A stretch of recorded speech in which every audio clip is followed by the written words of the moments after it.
Welcome to the Frontier Podcast, where we take the internet's best tech articles and transform them into audio so that you can enjoy them on the go. We post new episodes every Monday, Tuesday, and Wednesday morning. Be sure to subscribe to our channels on YouTube and iTunes, or visit us at tfpodcast.io. If you enjoy listening and would like to help support the podcast, we'd really appreciate it. Visit our Patreon and donate. Today's episode was brought to you by Presence Media. They're a Colorado-based online marketing firm that specializes in SEO, web design, video production, and much more. Visit them at presencemediadenver.com. All of those links will be listed below. Today's article was written by Haseeb Qureshi. Haseeb is a software engineer, writer, effective altruist, and blockchain believer. Today's episode is titled Blockchain, the Revolution We're Not Ready For. If you'd like to read the original article, including the embedded images, you can find it on haseebq.com. That's HASEEBQ.com. We'll have that link listed below. Blockchain, the Revolution We're Not Ready For. Written by Haseeb Qureshi, July 10th, 2017. Imagine you didn't need to trust a stranger to make a deal with them. Imagine you didn't need to trust your bank to deposit your money there. Imagine you didn't need to trust your government to know it was being just and fair. What would happen? It would change the world. This is precisely the promise of blockchains. Cryptocurrencies, which are built on blockchains, are all over the press these days.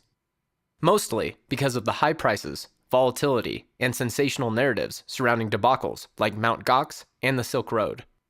But there's something much bigger going on than just digital currencies. While the mainstream media has been busy speculating about prices and black market intrigues, they've missed the fact that beneath it all, cryptographers have quietly invented an entirely new set of technological primitives. Blockchains and the consensus protocols that support them were invented as a result of developers trying to solve a bold problem: how to create digital, untraceable money.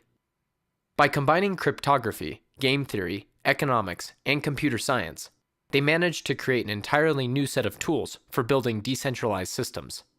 But what they created will change much more than just how we exchange money. It's going to change the entire world, and hardly anyone seems to notice.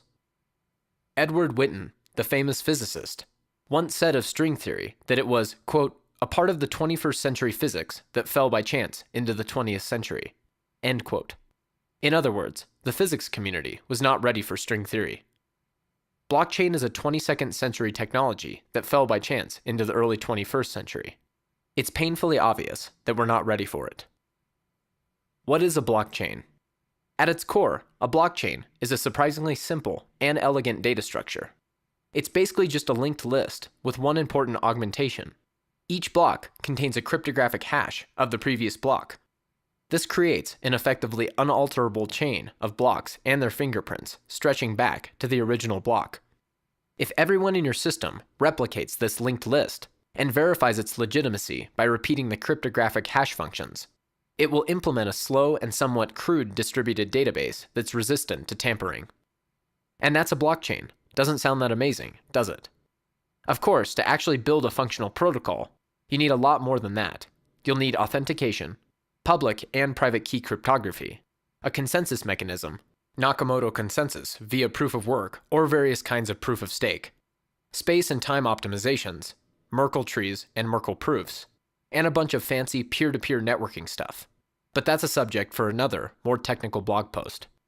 The point is, blockchains are a genuinely new tool for organizing complex systems, and we are only beginning to understand how to integrate them into the real world. The promise of blockchains. If everyone works off the same blockchain and everyone openly shares what the current state of the blockchain is, it's computationally intractable to tamper with it. And everyone agrees on the rules of how new data is committed. Then suddenly, everything changes. Suddenly, you can build completely decentralized systems that require no trust among participants, so long as enough actors in the system follow the rules of the protocol. In the most primitive case, at least 50% of them are good. Then, you can imbue the system with provable security guarantees. Conspiracies or bad actors can't censor or vandalize the system. You can even engineer the right incentives straight into the protocol, and then have every actor in the system enforce them. Using blockchains, a lot of massive coordination problems simply disappear. Conundrums that plague global financial infrastructure, voting, international remittances, insurance policies, custodial records, and even government corruption can simply be designed out of existence. By creating the right system with the right guarantees, you can fix bad incentives. You can eliminate corrupt middlemen and rent seekers. You can create whole new societies that can coordinate better, more transparently, and more effectively than ever before considered possible. It's really hard for most people to grasp the significance of this. I'll put it this way. If John Locke knew about blockchains, it undoubtedly would have compelled him to write a third treatise on government. It would have been a revolutionary idea in how to coordinate a society. The future of the future. Most people I know right now in Silicon Valley are focused on deep learning and AI as the most promising technological revolution, and I share their enthusiasm. Deep learning is going to upend industries and give us new capabilities that we only imagined in high science fiction. But blockchain is going to upend entire societies. It's going to enable new kinds of governance systems that were before only the daydreams of utopians and philosophers. And yet, when you look at the cryptocurrency world right now, you're not necessarily going to recognize that. Most of what's going on right now falls into two categories. The first are the crypto anarchists and hackers who are building low-level protocols. They're racing to build what will become the decentralized TCP/IP stack for future builders. The second category are the profiteers, who are trying to make a quick buck off the unaware and the optimistic. Unfortunately, this second category is getting the most attention. The Tower of Blockchain. Imagine stumbling across the World Wide Web in 1995, browsing through dinky fan sites catering to eccentrics, and thinking, wow, this little ecosystem is going to be really important someday. That was blockchain a few years ago. In other words, blockchain has safely crossed the angel fire chasm. Now that it has proven its first glimmer of usefulness, the next act is inevitable. You may have heard about the ICO mania, or the recent rallies of the prices of Bitcoin and Ethereum. The wise and the willy have taken notice and have realized blockchain's tremendous potential. And they've already made and lost fortunes speculating on the potential future of cryptocurrencies. It's unfortunate that right now, blockchain as speculation is dominating most people's attention. The signal is getting drowned in the noise. But that's to be expected. We've seen this before. When people first realized the extraordinary potential of the internet, tons of money was pumped into random.coms. Anticipating mass adoption and astronomical value creation, speculation fed speculation until the frenzy finally crashed in 2001. What's going on right now is comparable. There will eventually be a come down. But when the dust is cleared, like after the .com crash, those who were serious, the Microsofts, the Amazons, the Googles, will have to come in and do the graceless work of building the future. There's much work to do. I recently left my job at Airbnb. I was working on payments fraud for a little over a year. It was fascinating and impactful work. Airbnb is an awesome company, and I left on good terms. But the more I've been learning about crypto and blockchains, the more I'm convinced that this stuff is going to change the world. And that's why I'm going to keep working on the blockchain, and probably keep blogging about it. And if you're a developer wondering how you can get involved and help build this future, check out this link and start getting your hands dirty. That link will be listed in the original article.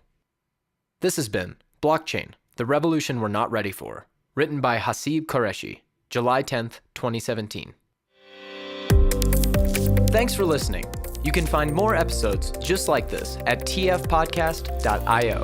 We post new episodes every Monday, Tuesday, and Wednesday morning. Be sure to subscribe to our channels on YouTube and iTunes, or visit us at tfpodcast.io.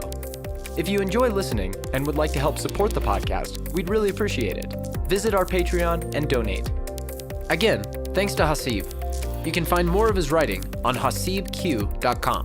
That's HASEEBQ.com. That link is also listed below. Thanks to our sponsor of today's episode, Presence Media. You can visit them at presencemediadenver.com. All of those links will be listed below. Thanks for listening.